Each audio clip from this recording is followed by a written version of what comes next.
Се доживувам себе си и како шапкарка, меѓутоа исто и како дизајнерка и на трет начин и како бизнисменка, затоа што сето ова е спојна тие три работи, дизајн, занает, но исто така и бизнис.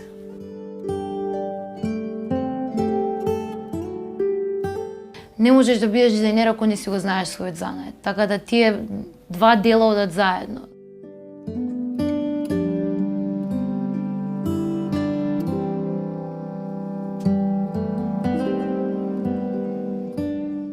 Треба да си има некој предзнаење, нели, во полето на модна конструкција и конструкција на облека, меѓутоа мојот процес беше со претходното знаење што го имав, го аплицирав и едноставно само работење, шиење и значи еден голем број на обиди со дека не се добие финалната форма и посакуваната форма е решението. Значи ако шаблоното ќе се испробува на материјалот со кој што ќе се работи. Па се испробува, нели, колку слоја на материјал ќе се стават, дали само еден слој ќе биде па сопоставени, дали два слоја на материјал.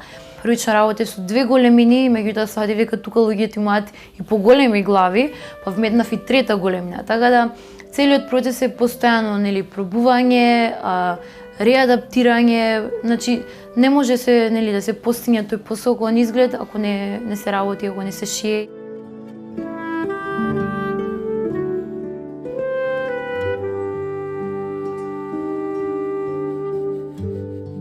Има различни начини на изработки на шапки, меѓутоа би рекла двата начини на кои што и се делат е шапки кои што се пресувани, кои што се создаваат од волна, и тоа е еден вид на смеса која што се пресува со помош на парија и на калапи, и после тоа се добива финалниот изглед на шапката и се става еден финален украс, односно штеп.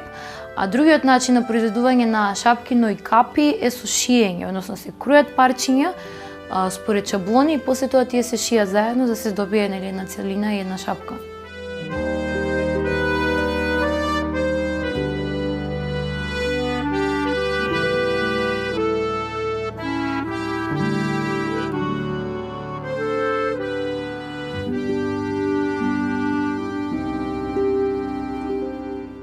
Дефинитивно би рекла Каролина Гочева.